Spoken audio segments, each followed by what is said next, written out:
السلام علیکم ورحمۃ اللہ.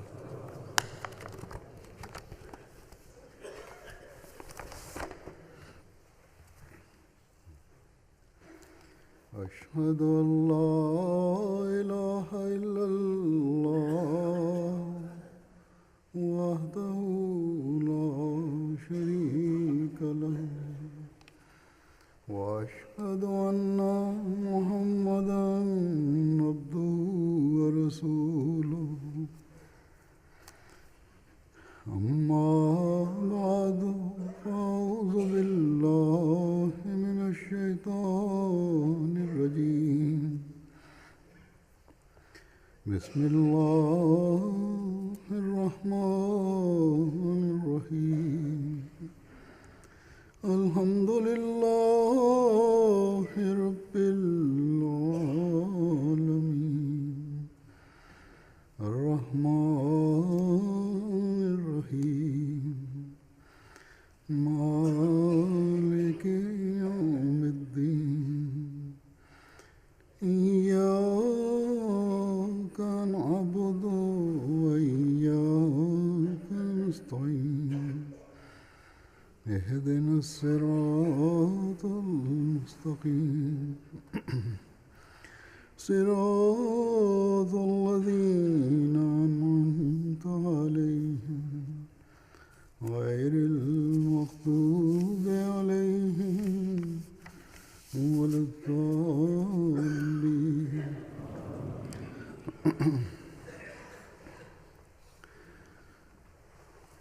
حضرت مسیح موعود علیہ السلام ایک جگہ فرماتے ہیں کہ اللہ تعالیٰ مخفی ہے مگر وہ اپنی قدرتوں سے پہچانا جاتا ہے.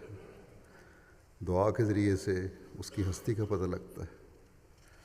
فرمایا کوئی بادشاہ یا شہنشاہ کہلائے ہر شخص پر ضرور ایسے مشکلات پڑتے ہیں جن میں انسان بالکل عاجز رہ جاتا ہے اور نہیں جانتا کہ اب کیا کرنا چاہیے.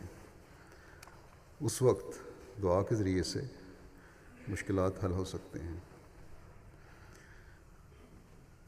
بے شمار جگہ حضرت مسیح علیہ السلام نے مختلف طریقوں سے مختلف زاویوں سے اس کی اہمیت بیان فرمائی ہے. حضرت مسیح علیہ السلام کے صحابہ نے اس کا ایسا ادراک حاصل کیا اور آپ علیہ السلام کی صحبت کی وجہ سے ان کا دعاؤں پر ایسا یقین تھا اور ایسا ایمان تھا کہ غیروں پر بھی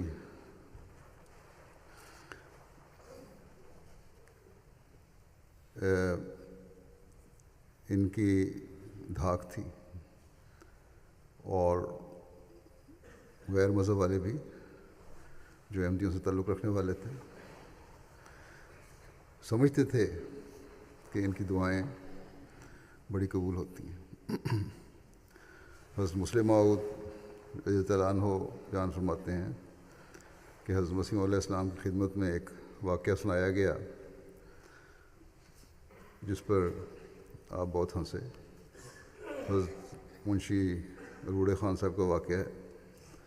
حضرت منشی صاحب شروع میں قادیان بہت زیادہ آیا کرتے تھے.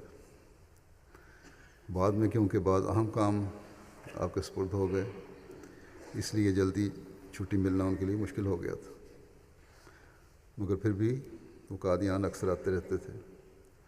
مسلم محترم فرماتے ہیں کہ ہمیں یاد ہے کہ جب ہم چھوٹے بچے ہوا کرتے تھے ان کا آنا ایسا ہی ہوا کرتا تھا جیسے مدتوں کا بچھڑا ہوا بھائی سال کے بعد اپنے کسی عزیز سے آ کر ملے. باوجود اس کے کہ جلدی جلدی آتے تھے پھر بھی اس محبت اور خلوص سے ملا کرتے تھے کہ جس طرح سالوں بعد مل رہے ہیں.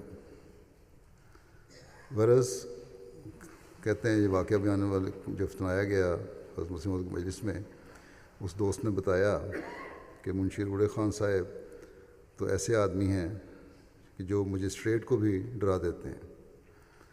پھر اس نے سنایا کہ ایک دفعہ انہوں نے مجسٹریٹ سے کہا کہ میں قادیان جانا چاہتا ہوں, مجھے چھٹی دے دیں.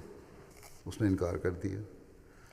اس وقت حضرت منشی صاحب سیشن جج کے دفتر میں لگے ہوئے تھے.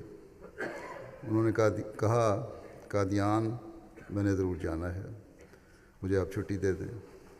وہ کہنے لگا کام بہت ہے, اس وقت آپ کو چھٹی نہیں دی جا سکتی. منشی صاحب کہنے لگے بہت اچھا, آپ کا کام ہوتا رہے, ٹھیک ہے, آپ یہ کہتے ہیں کام بہت ہے, کریں, کروا لیں, مجھے چھٹی نہ دیں, لیکن میں آج سے بددعا میں لگ جاتا ہوں. کام جو آپ کہنا چاہتے ہیں وہ کام کبھی سنورے نہ. آپ اگر نہیں جانے دیتے تو نہ جانے دیں.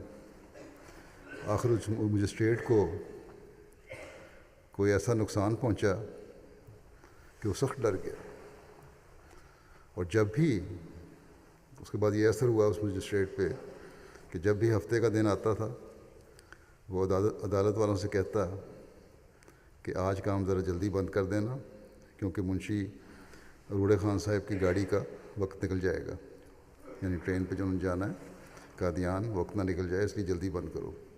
اس طرح وہ مجسٹریٹ آپ ہی جب بھی منشی صاحب کا قادیان آنے کا ارادہ ہوتا انہیں چھٹی دے دیتا. ایسا ڈرا وہ ان کی دعا سے.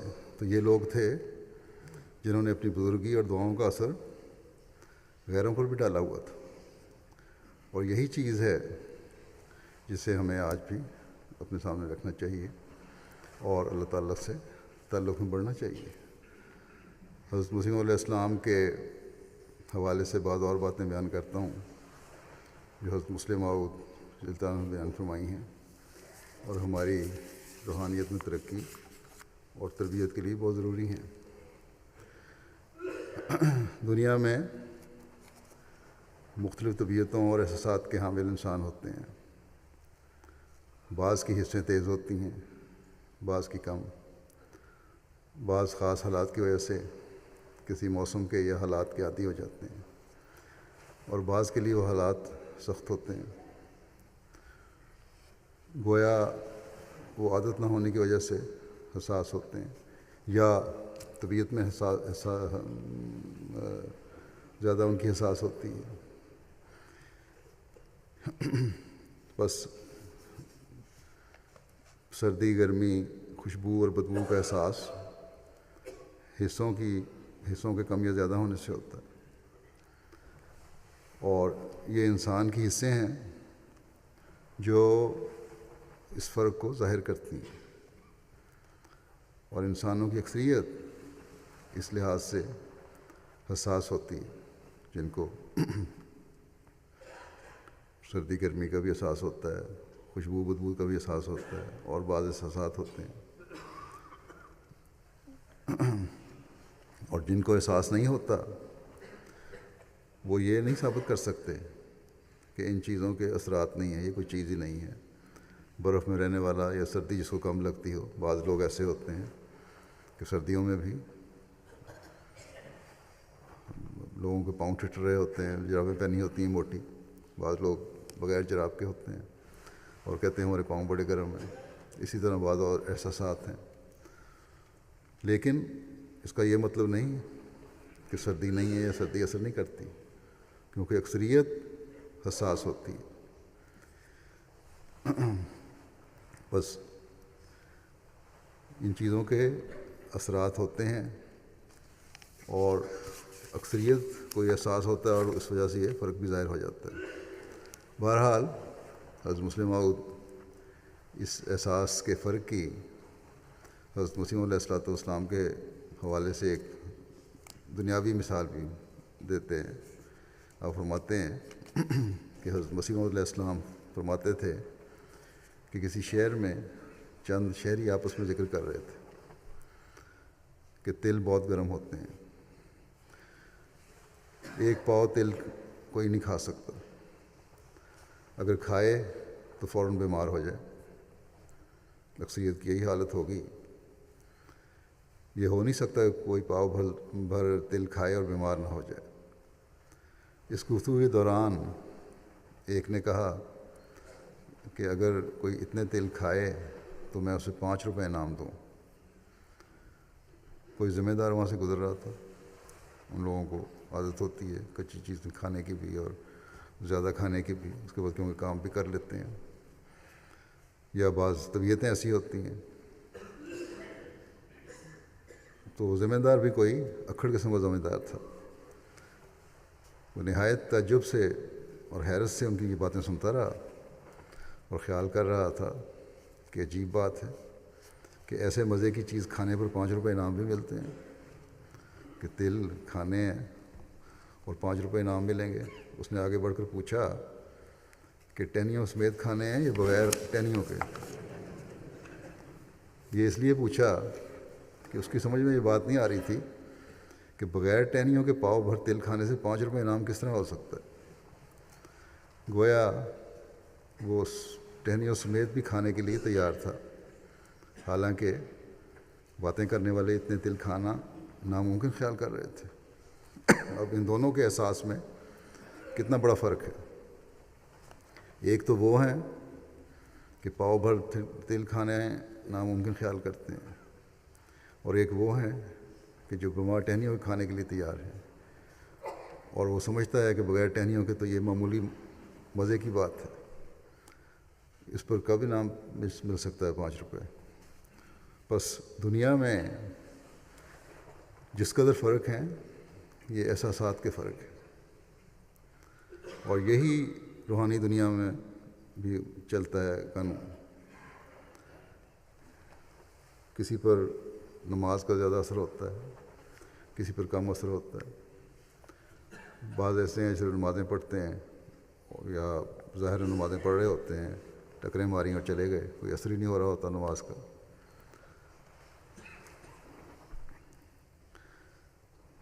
روحانی حصوں کے ثبوت کے لیے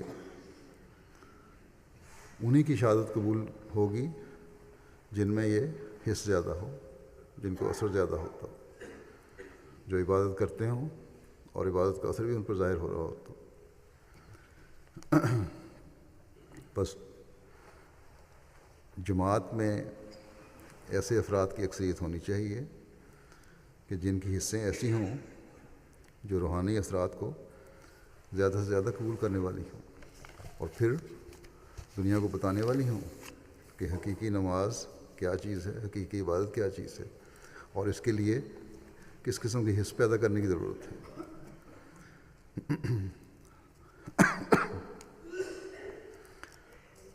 حضرت مسلم موعود رضی اللہ عنہ ایک واقعہ بیان کرتے ہیں جو کہ حضرت خلیفہ اول رضی اللہ عنہ بیان فرمایا کرتے تھے.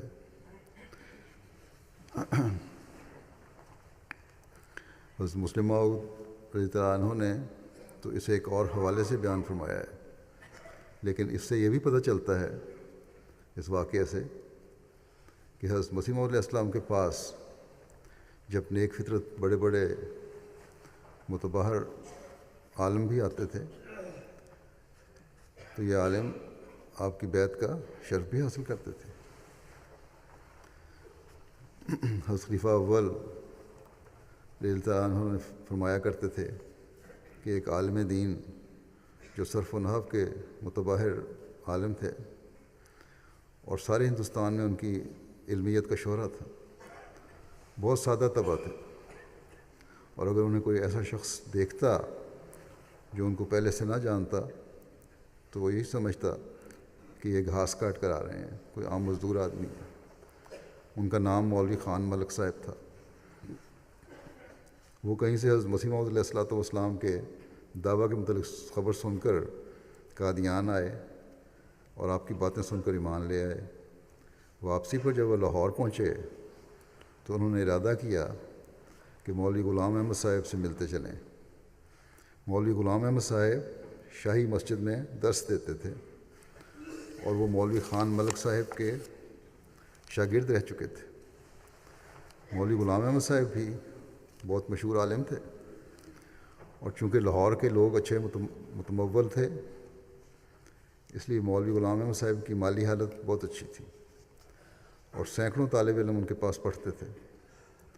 جب مولوی خان ملک صاحب شاہی مسجد میں پہنچے تو وہاں کے طلباء کو تو اس بات کا علم نہ تھا کہ یہ کس پائے کے آدمی ہیں.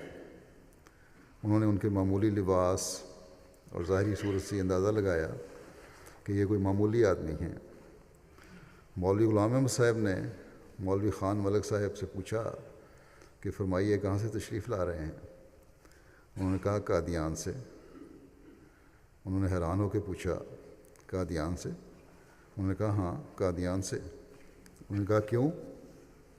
کہنے لگے کہ مرزا صاحب کا مرید ہونے کے لیے کیا تھا۔ انہوں نے کہا کہ آپ اتنے بڑے عالم ہیں، آپ نے ان میں کیا خوبی دیکھی کہ ان کے مرید ہونے کے لیے چلے گئے؟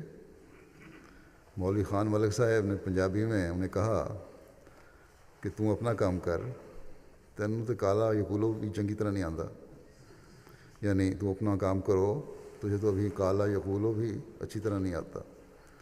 کیونکہ مولوی غلام احمد صاحب بھی بڑے مشہور عالم تھے، اس لیے جب مولوی خان ملک صاحب نے یہ الفاظ کہے تو مولوی غلام احمد صاحب کے شاگردوں کو سخت غصہ آیا، اور انہوں نے مولوی خان ملک صاحب سے مخاطب ہو کر کہا کہ بڈھے تو نے یہ کیا بات کہی ہے؟ مولوی غلام احمد صاحب نے ان کو منع کیا اور کہا خاموش رہو، جو کچھ یہ کہہ رہے ہیں بالکل ٹھیک ہے۔ تو ایسے سعید فطرت لوگ بھی تھے جو جاتے تھے اور حضرت مسیح علیہ السلام کی بیعت میں شامل ہوتے تھے، کوئی علم پہ ذوم نہیں تھا ان کو۔ اسی طرح حضرت مسلم موعود ایک واقعہ بیان کرتے ہیں کہ حضرت مسیح علیہ السلام کے زمانے میں ایک عرب آیا۔ یہ لوگ چونکہ عام طور پر سوالی ہوتے ہیں، وہ جب کچھ دنوں کے لیے کے بعد یہاں سے جانے لگا تو حضرت مسیح علیہ السلام نے کرائے کے طور پر اسے کچھ دیا، مگر اس نے لینے سے انکار کر دیا اور کہا میں نے سنا تھا کہ آپ نے معمور ہونے کا دعویٰ کیا ہے، اس لیے آیا تھا، کچھ لینے کے لیے نہ آیا تھا۔ چونکہ یہ ایک نئی بات تھی، کیونکہ اس علاقے کا شاید اب تک کوئی بھی ایسا شخص نہیں آیا جو سوالی نہ ہو۔ اس بات کو دیکھ کر اس زمانے میں جب یہ لوگ جاتے تھے، اس بات کو دیکھ کر حضرت مسیح موعود علیہ السلام نے فرمایا کہ آپ کچھ دن اور ٹھہر جائیں۔ وہ ٹھہر گیا اور بعض لوگوں کو آپ نے مقرر کیا کہ اسے تبلیغ کریں۔ کئی دن تک اس سے گفتگو ہوتی رہی مگر اسے کوئی اثر نہ ہوا۔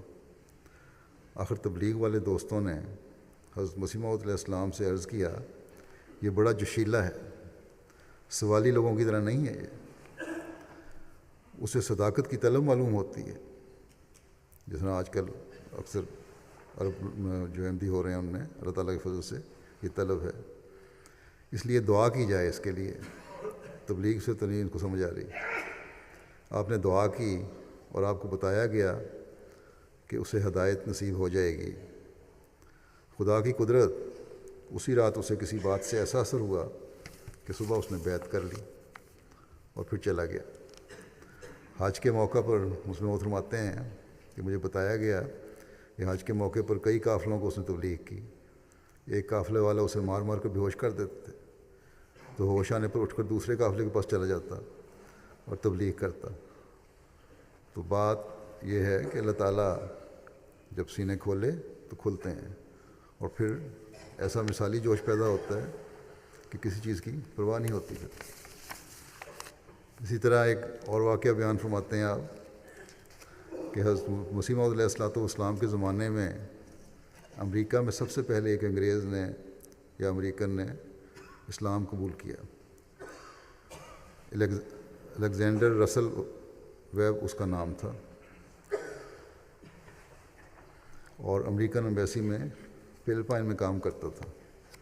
حضرت مسیح علیہ السلام کے انگریزی اشتہارات کی جب یورپ اور امریکہ میں اشاعت ہوئی تو اس کے دل میں اسلام قبول کرنے کی تحریک پیدا ہوئی، اور اس نے حضرت مسیح علیہ السلام سے خط و کتابت کرنا شروع کر دی، جس کا نتیجہ یہ ہوا کہ وہ مسلمان ہو گیا اور اسلام کی اشاعت کے لیے اس نے اپنی زندگی وقف کر دی۔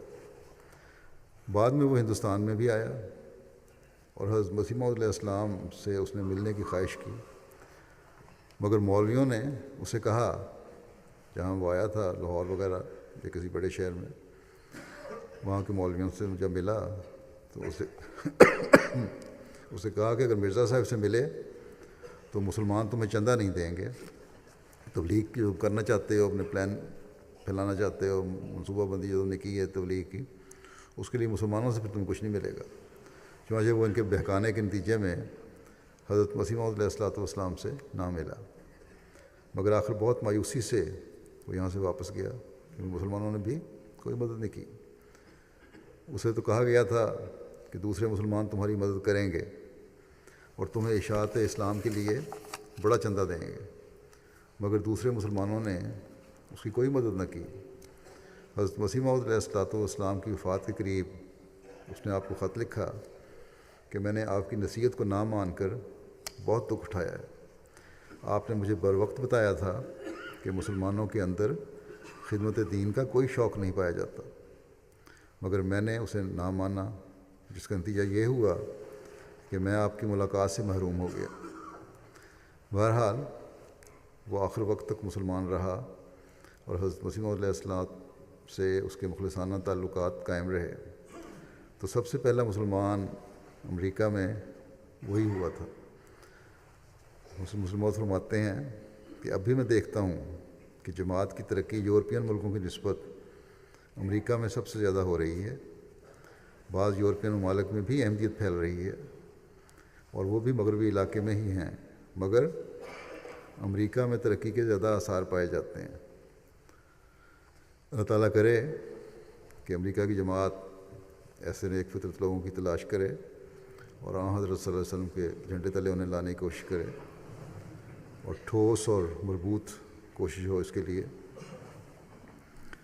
اور حضرت مسلم موعود رضی اللہ عنہ نے جس امید کا اظہار کیا ہے وہ حقیقت بن جائے۔ ویسے بھی ایک زمانے میں بہت احمدی ہوئے تھے امریکہ میں اور بڑی مضبوطی سے احمدیت پر قائم رہے، لیکن بہت سے ان میں سے ایسے ہیں جن کی آگے نسلیں جو ہیں وہ احمدیت پر قائم نہیں رہ سکیں، دنیا داری کی وجہ سے یا رابطوں میں کمی کی وجہ سے یا اور وجوہات تھیں۔ اس کے لیے بھی کوشش کرنی چاہیے جماعت امریکہ کو۔ حضرت مسیح موعود علیہ السلام بچوں کے ساتھ کس طرح تعلق رکھتے تھے اور کس طرح ان کی تربیت کا بھی خیال رکھتے تھے، اس کے بارے میں حضرت مسلم موعود فرماتے ہیں کہ صحیح تربیت کا طریق وہی ہے جو اسے کھیل کود سکھائے، یعنی کھیلتے کودتے ہی تربیت ہو جائے۔ پہلے تو جب وہ بہت چھوٹا ہو بچہ، کہانیوں کے ذریعے اس کی تربیت ضروری ہوتی ہے۔ بڑے آدمی کے لیے تو خالی واعظ کافی ہوتا ہے، لیکن بچپن میں دلچسپی قائم رکھنے کے لیے کہانیاں ضروری ہوتی ہیں۔ یہ ضروری نہیں کہ وہ کہانیاں جھوٹی ہوں۔ حضرت مسیح موعود علیہ السلام ہمیں کہانیاں سنایا کرتے تھے۔ کبھی حضرت یوسف کا قصہ بیان فرماتے، کبھی حضرت نوح کا قصہ سناتے اور کبھی حضرت موسیٰ کا واقعہ بیان فرماتے، مگر ہمارے لیے وہ کہانیاں ہی ہوتی تھیں، گو وہ تھے سچے واقعات۔ ایک حاسد و محسود کا قصہ الف للہ میں ہے، وہ بھی سنایا کرتے تھے۔ وہ سچا ہے یا جھوٹا، بہرحال اس میں ایک مفید سبق ہے۔ اسی طرح ہم نے کئی ضرب الامثال جو کہانیوں سے تعلق رکھتی ہیں آپ سے سنی ہیں۔ بس بچپن میں تعلیم کا بہترین ذریعہ کہانیاں ہیں، گو بعض کہانیاں بے معنی اور بیہودہ ہوتی ہیں، مگر مفید اخلاق سکھانے والی اور سبق آموز کہانیاں بھی ہیں، اور جب بچے کی عمر بہت چھوٹی ہو تو اس طریق پر اسے تعلیم دی جاتی ہے۔ پھر جب وہ ذرا ترقی کرے تو اس کے لیے تعلیم و تربیت کی بہترین چیزیں کھیلیں ہیں۔ بعض آ جاتے ہیں والدین کہ یہ کھیلتا بہت ہے، اگر ٹی وی گیموں پر نہیں کھیل رہا اور باہر جا کے کھیلتا ہے تو کھیلنے دینا چاہیے بچے کو۔ کتابوں کے ساتھ جن چیزوں کا علم دیا جاتا ہے وہ کھیلوں سے عملی طور پر وہی تعلیم دی جاتی ہے، مگر کہانیوں کا زمانہ کھیل سے نیچے کا زمانہ ہے۔ بس باپوں کو بھی بچوں کو وقت دینا چاہیے۔ اگر ماں باپ دونوں مل کر بچوں کی تربیت پر زور دیں، ان کے ساتھ دوستانہ تعلقات رکھیں، ان کی صحیح تربیت کریں، ان کو اپنے ساتھ جوڑیں، تو یقیناً بہت سے تربیت کے مسائل حل ہو جائیں جس کی ماں باپ کو شکایت رہتی ہے۔ پھر ایک جگہ حضرت مسلم موعود رضی اللہ عنہ اس بارے میں فرماتے ہیں کہ بچپن میں جو کہانیاں بچوں کو سنائی جاتی ہیں ان کا مقصد تو یہ ہوتا ہے کہ بچہ شور نہ کرے اور ماں باپ کو ضائع نہ کرے، ماں باپ کا وقت ضائع نہ کرے، یہ بھی ایک مقصد ہوتا ہے۔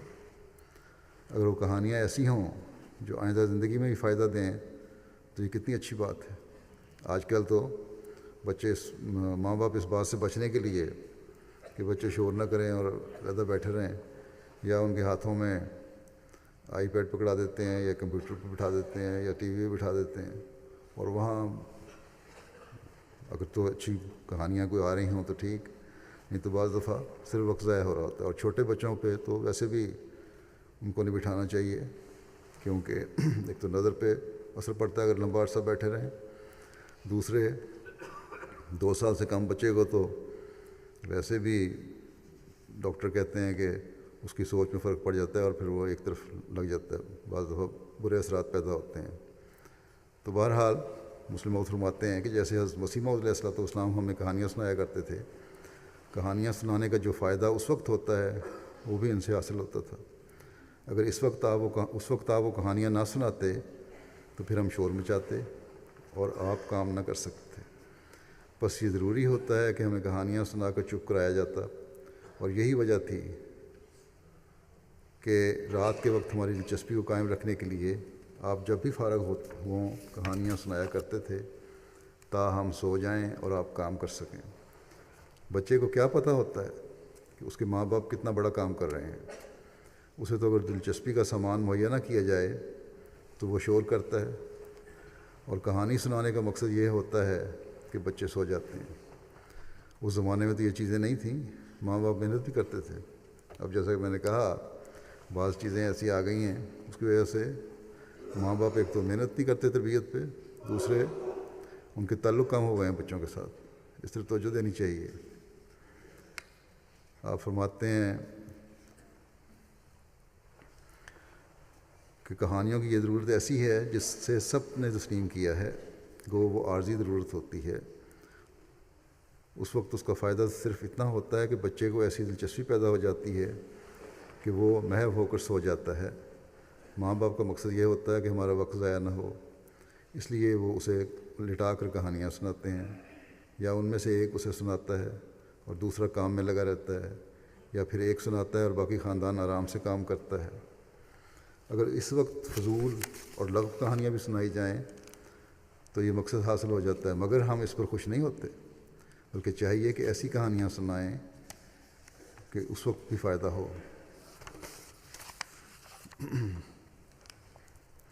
اس بات کو بیان کرتے ہوئے کہ دوستیاں ہمیشہ ایسی ہونی چاہیے جو بربادی کا موجب نہ ہوں، حضرت مسلم موعود نے ایک واقعہ بیان فرمایا کہ حضرت مسیح موعود علیہ السلام فرمایا کرتے تھے کہ ایک شخص، ایک پرانی حکایت ہے، ایک شخص کا ریچھ سے دوستانہ تھا، اس نے اسے پالا تھا یا کسی مصیبت کے وقت اس پر احسان کیا تھا، اس وجہ سے وہ اس کے پاس بیٹھا کرتا تھا۔ یہ گویا ایک حکایت ہے جو حقیقت بیان کرنے کی غرض سے بنائی گئی ہے۔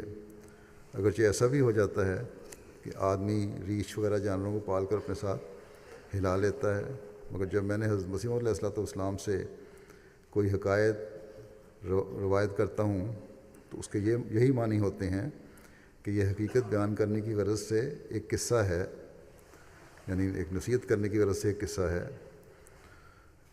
یہ میں اس لیے کہہ رہا ہوں کہ دشمن یہ اعتراض نہ کرے کہ یہ ایسے بیوقوف لوگ ہیں کہ سمجھتے ہیں کہ ریچھ انسانوں کے پاس آ کر بیٹھتے ہیں۔ یہ پرانی حکایتیں سبق حاصل کرنے کے لیے ہوتی ہیں، اور ان سے مراد ایسے خصائل رکھنے والے انسان ہوتے ہیں، یعنی بعض لوگ ایسی خصائل رکھتے ہیں کہ وہ وہی حرکتیں کر رہے ہوتے ہیں۔ مثلاً پرانی حکایتوں میں بادشاہ کے دربار کو شیر کا دربار اور اس کے امراء و وزراء کو دوسرے جانوروں کی صورت میں پیش کیا جاتا تھا، اور اس طرح وہ بادشاہ بھی جس کے متعلق بات ہوتی نہایت مزے لے کر پڑھتا۔ خیر، تو ریچھ اس آدمی کا دوست تھا اور اس کے پاس آتا تھا۔ ایک دن اس کی والدہ بیمار پڑی تھی اور وہ پاس بیٹھا پنکھا ہلا رہا تھا اور مکھیاں اڑا رہا تھا۔ اتفاقاً اسے کسی ضرورت کے لیے باہر جانا پڑا اور اس نے ریچھ کو اشارہ کیا کہ تم ذرا مکھیاں اڑاؤ، میں باہر ہوں۔ ریچھ نے اخلاص سے یہ کام شروع تو کر دیا، مگر انسان اور حیوان کے ہاتھ میں فرق ہوتا ہے، اور حیوان ایسی آسانی سے ہاتھ نہیں ہلا سکتا جتنی آسانی سے انسان ہلا سکتا ہے۔ وہ مکھی اڑائے لیکن وہ پھر آ بیٹھے، پھر اڑائے پھر آ بیٹھے۔ اس نے خیال کیا کہ مکھی کا بار بار آ کر بیٹھنا میرے دوست کی ماں کی طبیعت پر بہت گراں گزرتا ہوگا۔ چنانچہ اس کا علاج کرنے کے لیے اس نے ایک بڑا سا پتھر اٹھایا اور اسے دے مارا تاکہ مکھی مر جائے۔ مکھی تو مر گئی مگر ساتھ ہی اس کی ماں بھی کچلی گئی۔ یہ ایک مثال ہے جس کا مطلب یہ ہے کہ بعض نادان کسی سے دوستی کرتے ہیں مگر دوستی کرنے کا ڈھنگ نہیں جانتے۔ وہ بعض دفعہ خیر خواہی کرتے ہیں مگر ہوتی دراصل تباہی ہے۔ اگر اپنے دوست کے سچے خیر خواہ ہوتے تو بے ایمانی کی طرف نہ لے جاتے، بلکہ اگر اسے اس طرف مائل بھی کر دیکھتے تو اسے روکتے۔ رسول کریم صلی اللہ علیہ وسلم نے دوستی کا نقشہ کیا خوب کھینچا۔ فرمایا کہ اپنے بھائی کی مدد کرو خواہ وہ ظالم ہو یا مظلوم۔ صحابہ نے عرض کیا کہ یا رسول اللہ صلی اللہ علیہ وسلم، یہ کیا بات ہے، کیا ہم ظالم کی مدد بھی کیا کریں؟ آپ نے فرمایا جب تو ظالم کا ہاتھ ظلم سے روکے تو اس کی مدد کرتا ہے۔ بس اصل مطلب یہ نہیں کہ اپنے دوست کی ہر حال میں مدد کرو اور اس کی مرضی کے مطابق چلو، بلکہ اصل دوستی یہ ہے کہ دوست کے فائدے کے لیے اس کے خلاف بھی چلنا پڑے تو چلو۔ اگر ایسا نہیں کرتے تو اسے تباہ کرتے ہو یا اسے نقصان پہنچاتے ہو کسی اور ذریعے سے۔ اکثر لوگ اس بات کو سمجھتے نہیں ہیں۔ حضرت مسلم موعود نے ایک مثال دی وہاں قادیان کی، جب یہ فرمایا تھا کہ کسی شخص کا کسی سے جھگڑا ہوا، اس کے ایک دوست نے بغیر سوچے سمجھے ناحق دوستی کا حق ادا کرنے کے لیے یا دوستی کا حق ادا کرنے کے دھوکے میں اس جھگڑے میں خوب حصہ لیا۔ پہلا شخص تو اپنی فطری نیکی کی وجہ سے پھر اپنی جگہ پر آ گیا، ختم ہو گیا جھگڑا، صلح ہو گئی۔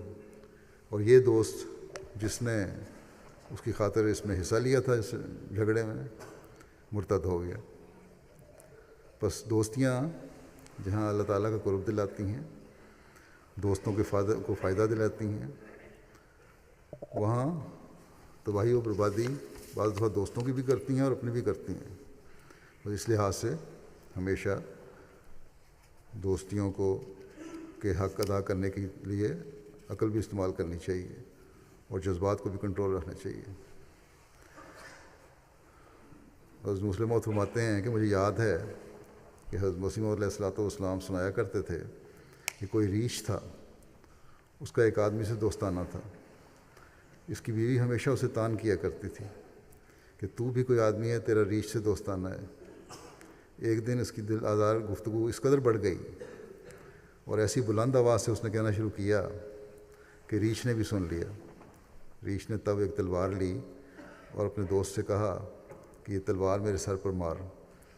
اس گفتگو کے متعلق حیرت نہیں ہونی چاہیے، یہ صرف ایک کہانی ہے، یہ بتانے کے لیے کہ کوئی آدمی ریچھ کی شکل کا ہوتا ہے اور کوئی انسان کی صورت کا۔ ہر ایک کی فطرت ہوتی ہے، انسانوں میں بھی کئی ریچھ ہوتے ہیں، کئی انسان کے علاقے بھی حیوان دوسرے بنے ہوتے ہیں۔ اس شخص نے بہترین انکار کیا مگر ریچھ نے کہا کہ ضرور میرے سر پر مار۔ آخر اس نے تلوار اٹھائی اور ریچھ کے سر پر ماری۔ وہ لہو لہان ہو گیا اور جنگل کی طرف چلا گیا۔ 1 سال کے بعد پھر اپنے دوست کے پاس آیا اور کہنے لگا میرا سر دیکھ، کہیں زخم کا نشان ہے؟ اس نے دیکھا تو کہیں زخم کا کوئی نشان نہ دکھائی نہیں دیا۔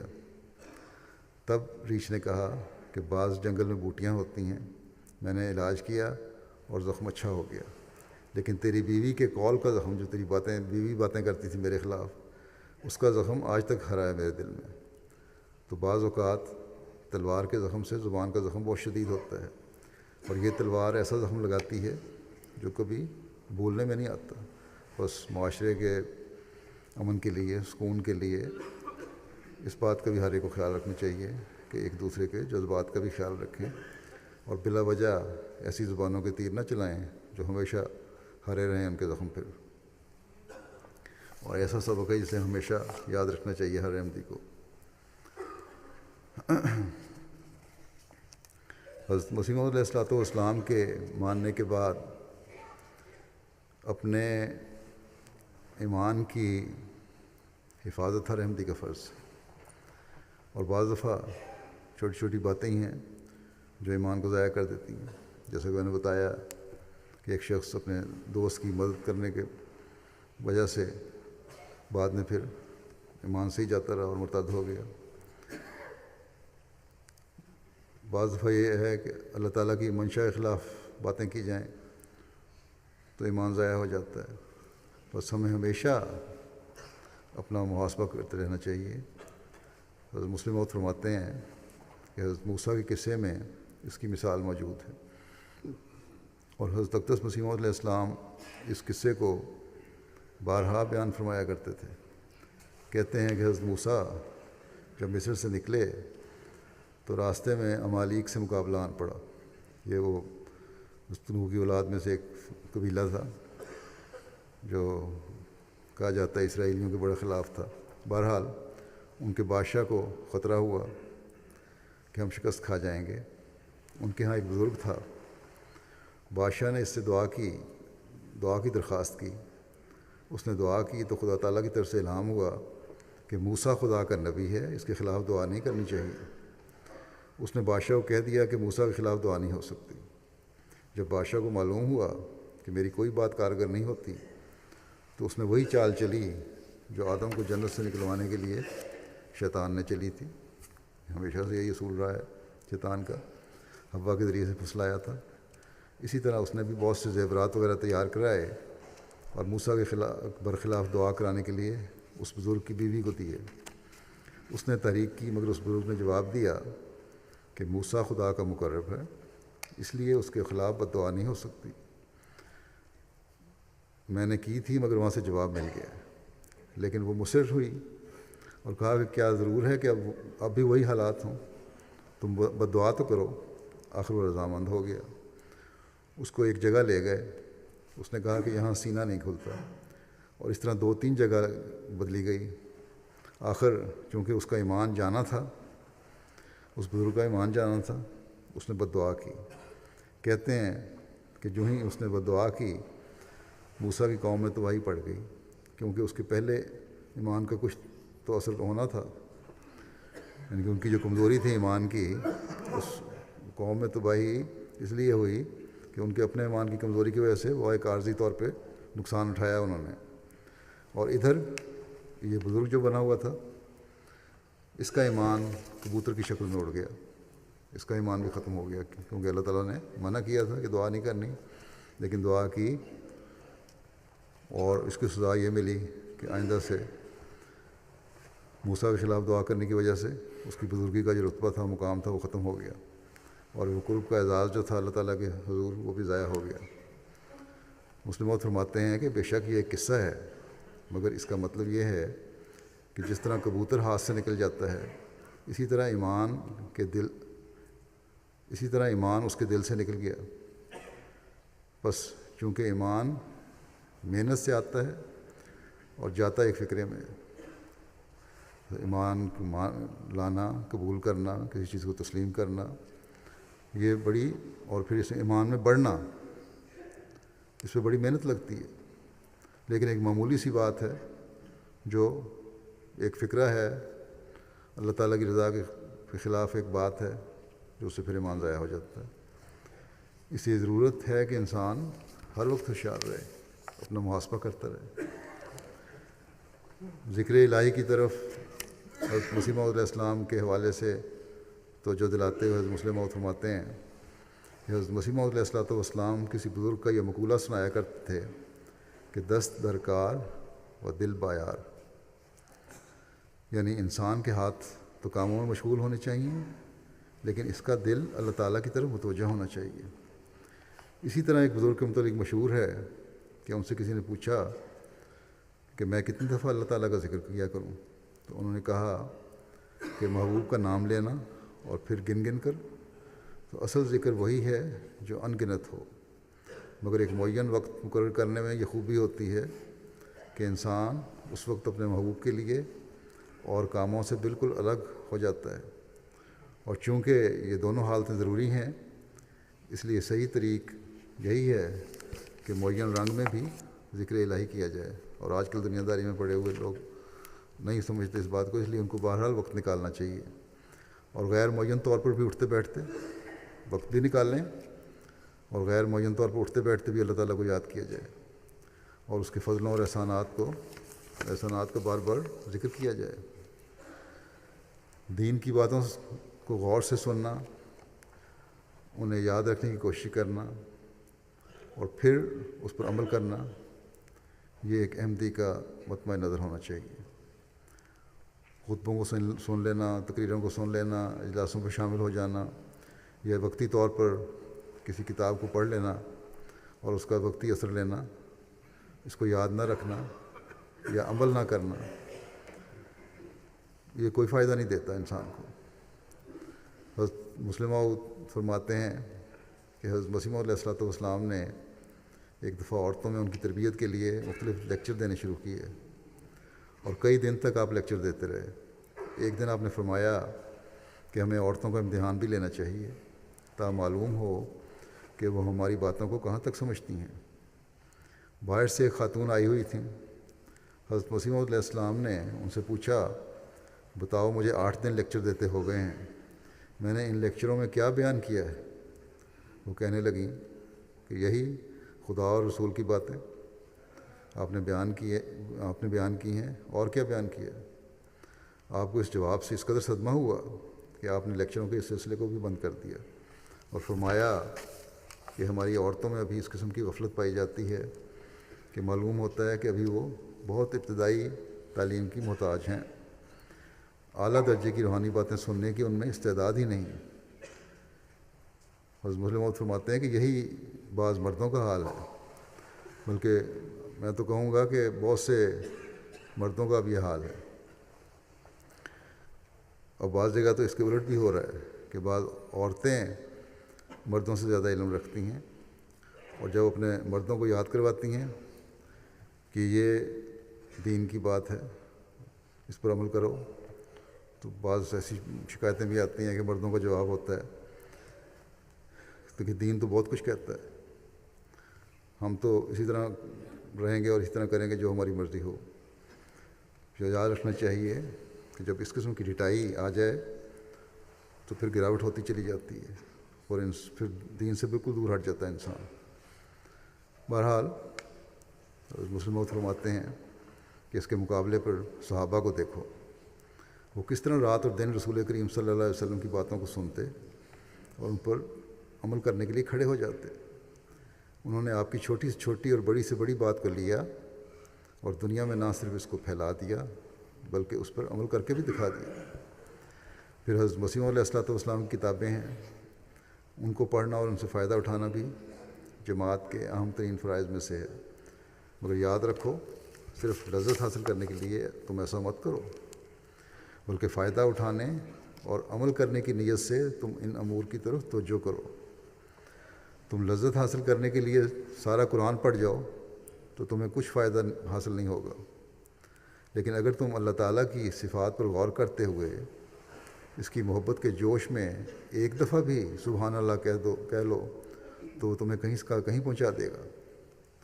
حضرت مسیح علیہ الصلوۃ والسلام نے ایک دفعہ مجلس میں بیان فرمایا کہ بعض دفعہ ہم تسبیح کرتے ہیں تو ایک تسبیح سے ہی ہم کہیں کے کہیں پہنچ جاتے ہیں۔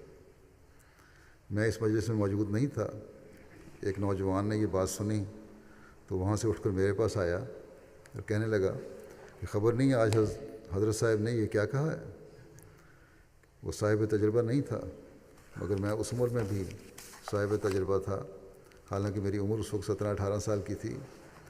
میں نے جب اس سے یہ بات سنی تو میں نے کہا ہاں ایسا ہوتا ہے۔ کہنے لگا کس طرح؟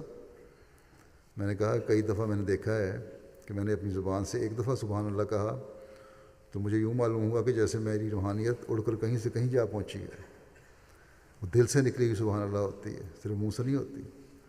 تو وہ یہ سنتے ہی نہایت تحقیر سے کہنے لگا کہ لا حول ولا قوۃ الا باللہ۔ اس کی وجہ یہی تھی کہ اس نے کبھی سنجیدگی سے سبحان اللہ کے مضمون پر غور ہی نہیں کیا۔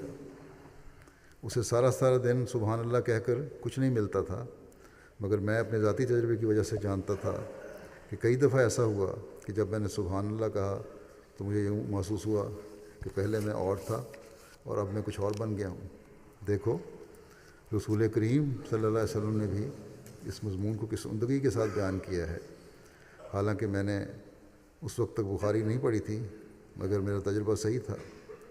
رسول کریم صلی اللہ علیہ وسلم فرماتے ہیں کہ کلمتان حبیبتان الی الرحمن خفیفتان علی اللسان، دو کلمے ایسے ہیں کہ رحمان کو بہت پیارے ہیں، خفیفتان علی اللسان ہیں، زبان پر بڑے ہلکے ہیں، انسان ان الفاظ کو نہایت آسانی کے ساتھ نکال سکتا ہے، کوئی بوجھ اسے محسوس نہیں ہوتا، ثقیلتان فی المیزان۔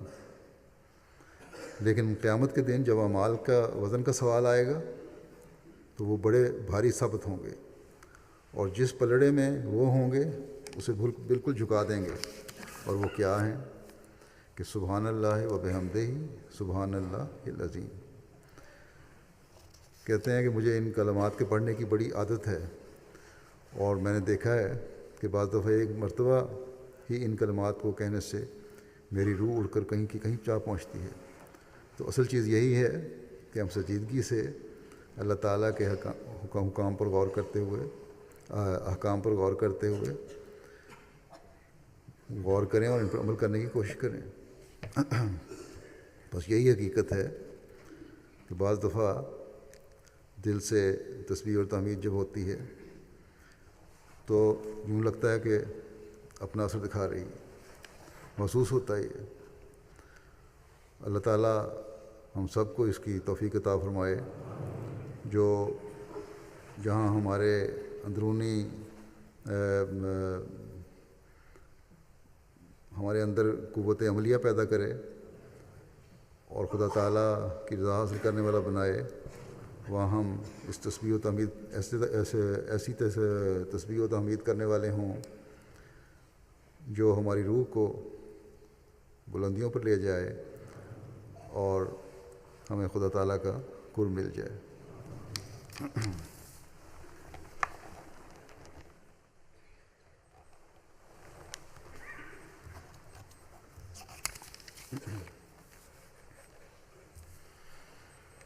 الحمد للہ نحمده ونستعینه ونستغفره ونؤمن به ونتوکل علیہ ونعوذ باللہ من شرور انفسنا ومن سیئات اعمالنا، من يهده الله فلا مضل له ومن يضلل فلا هادي له، ونشهد أن لا إله إلا الله ونشهد أن محمدا عبده ورسوله۔ عباد الله رحمكم الله، إن الله يأمر بالعدل والإحسان وإيتاء ذي القربى وينهى عن الفحشاء والمنكر والبغي يعظكم لعلكم تذكرون۔ اذكروا